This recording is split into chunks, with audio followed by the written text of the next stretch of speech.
Kalian lihat lampunya? Udah kayak disco kan? Kelap-kelip. Padahal gue cuma buka atau nutup kuncinya doang. Awal-awal sih kaget gitu. Ada suara dari mana ya? Hypetech HT.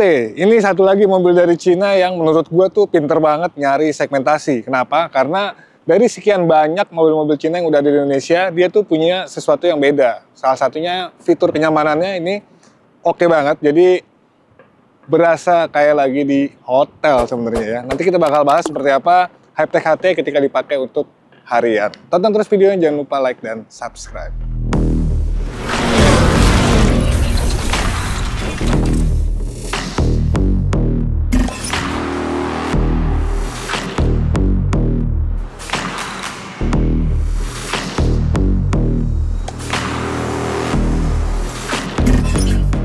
Jadi ini mobil yang penuh gimmick. Kalian lihat lampunya?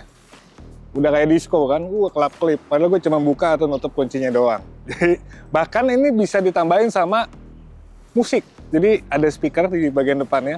Jadi apa yang kita dengar di dalam itu bisa di loudspeaker, akhirnya bisa keluar. Nah kalau malam ini sebenarnya cakep banget karena lampunya itu bisa ngikutin dari suara musiknya. Makanya kita jadi bisa disco, kan?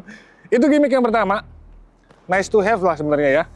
Kalau secara tampilan sendiri dia sebenarnya cukup aerodinamis, cukup simple ya, seamless banget mulai dari sininya, jadi gaya-gaya SUV coupe. Kelihatannya ini mobil compact, kecil, padahal besar banget. Dimensinya hampir 5 meter panjangnya. Jadi kalau misalnya diinin mungkin setara sama Pajero gitu-gitu ya, kayak Fortuner gedenya. Tapi dia lebih rendah karena memang aerodinamisnya itu tadi. Bagian atasnya hampir didominasi sama kaca semua. Sisanya lihat, simple banget. Desainnya kayak gini aja. Nah, bahkan untuk pelek yang ukurannya 20 inci aja, ini tetap masih kelihatan kurang gede gitu ya. Padahal ini 20 inci. Terus kayak gitu dia punya handle pintu yang seamless sama body. Ini juga kalau misalnya dikunci, dia bakal rata. Ini udah banyak lah ya, mobil Cina yang lain. Tuh, kayak gini. Tapi, yang bikin mobil ini berasa mahal adalah ini nih. Nah, dia tuh frameless. Kacanya. Udah gitu untuk peredaman kabin yang lebih bagus, ini kacanya itu double, ada 2 nih. Nah ini kalau misalnya di brand lain itu dibilangnya privacy glass, gue nggak tahu nama di sini apa, tapi kacanya semua double depan belakang, jadi itu juga bikin ruang kabin itu jadi makin kedap.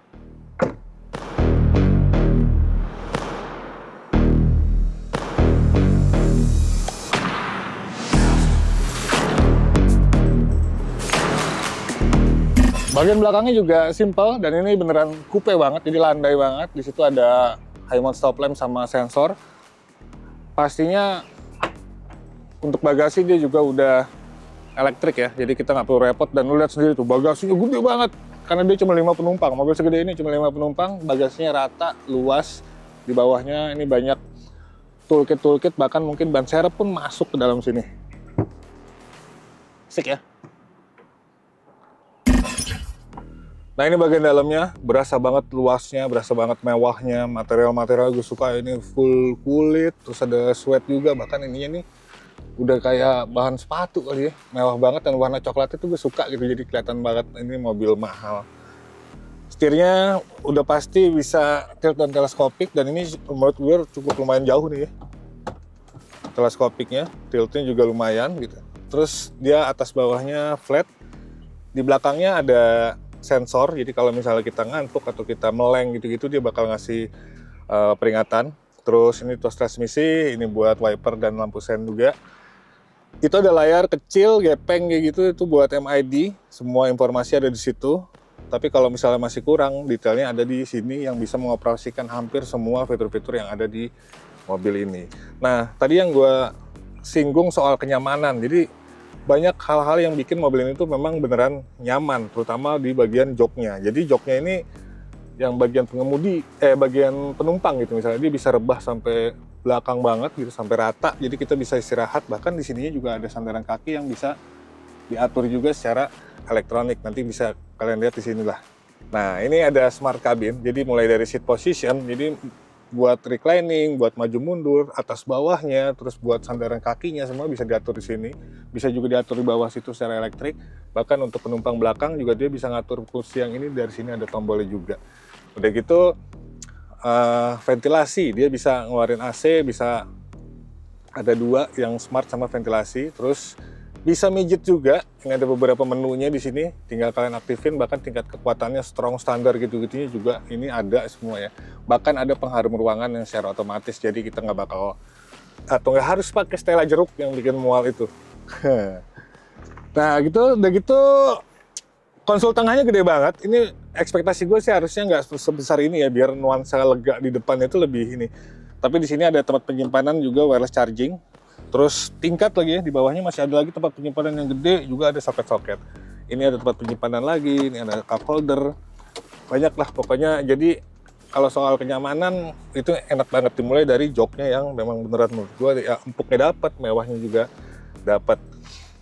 Nah, buat pengoperasian beberapa fitur-fitur sendiri itu juga ada di sini semua ya. Jadi mulai dari lighting sistemnya, ini bisa ambient, bisa light show. Tadi yang misalnya gue bilang kita nyalain lampu sama musik itu semuanya bisa diaktifin di sini. Terus begitu juga smart cabin tadi yang jok-joknya semua. Ada ID.Go Pilot ini buat fitur-fitur ADAS-nya. Terus driving energy consumption juga kita bisa ngeliat di sini. Chassis power ini lebih ke auto hold, terus HDC sama electric parking brake, sama body accessories. Ini juga bisa buat banyak hal juga, pengaturan AC gitu ya, bahkan sampai ke spion juga semuanya bisa diatur di layar ini.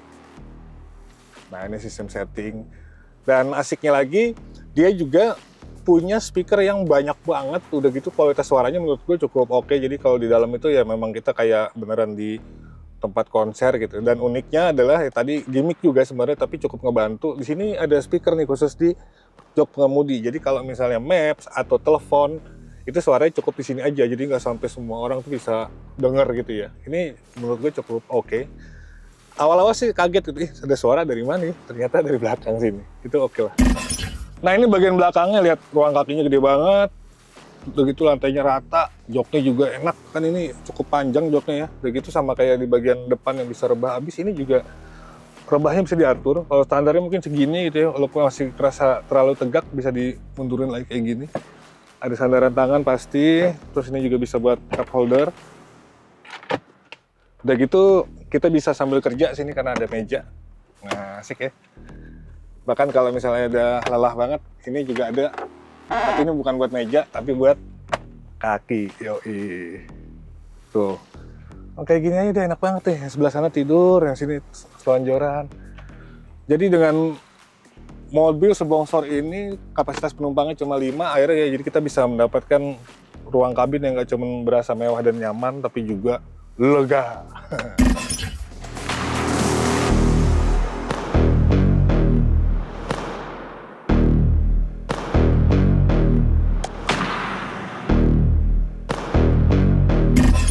Ngomongin impresi berkendara, ini mobil sebenarnya sama nyamannya ya gitu, kayak penumpang. Dari sisi pengemudi juga tetap enak. Apalagi dia juga punya performa yang menurut gue cukup lumayan oke lah untuk bodi sebesar ini. Dia punya tenaga 335 horsepower dan torsinya tuh 430 Nm. Ini di atas kertas sama di jalanan itu rasanya enak banget. Jadi si pedal gas sama remnya itu sensitif. Jadi kalau awal-awal mungkin harus adaptasi, tapi menurut gue ini jadi menyenangkan gitu kalau misalnya buat kalian yang memang suka karakter mobil yang kayak gitu. Nah sementara untuk konsumsi listriknya berdasarkan dari MID tuh gue dapet 18 kWh per 100 km, yang artinya ini bisa sekitar 5 km untuk 1 kWh ya. Jadi butuh 2.500-an, cuma 2.500 rupiah untuk jarak sekitar 5-6 km. Nah rutenya juga kebanyakan di perkotaan. Feedback steering juga cukup enak. Paling ya untuk handling, tapi wajar ini karena SUV, dia masih terlalu ngayun menurut gua, harusnya bisa lebih stiff lagi. Cuman ya tadi karena orientasinya untuk kenyamanan. Tapi untuk manuver-manuver ini cukup moderat lah. Jadi intinya ini mobil. Nah percaya nggak kalian, mobil yang kayak gini ya, sebesar ini, secanggih ini, senyaman dan semewah ini, itu bandrolnya itu nggak nyampe 1 miliar, bahkan jauh di bawah 1 miliar. Yang tipe premium ada dua sebenarnya. Ini tipe premium, satu lagi yang pintu gullwing, itu yang versi atasnya. Tapi yang ini aja 691 jutaan atau 700 juta aja nggak sampai.